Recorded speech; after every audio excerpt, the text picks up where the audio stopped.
back. This is part 3 of it. So, yeah, so I'm just mixing it now. I added the squirts. You can go in now. You don't have to. It's messy parts. I didn't really want to. You don't have to. You can just add a little more. When it gets, I left it for like a couple minutes because I was doing something. And then, so yeah. Yeah. So I think this is going to be the last part of it. I'm sorry that it took 3 parts, but for some reason it took a long time, even though it only takes me like 5 minutes to make a slime. But the way I newly started making slime involves taking a long time. Because I add 2 glues, baking soda, contact solution.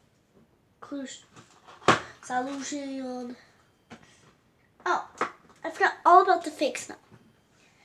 And then, guys, you can add fake snow. And now, while it's still sticky, you add a little, depending on how much you have. If you need as much as I did, which is about normal size of slime, you will need a handful. Just add a little bit at a time, and then mix it together with your slime to see if that's how you want. So this is how I want mine. These are plastic, so they won't get all like weird in your slime. See what I mean? It adds texture to that boring slime. See how there's lumps in it? That's fake snow, but it doesn't feel that.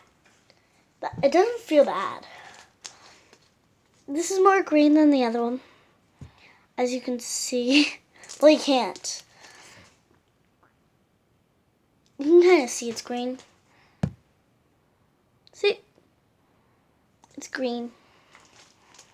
Now I think I might mix them together. This one's more stretchy though. I think I am gonna mix them together. So let's mix them together.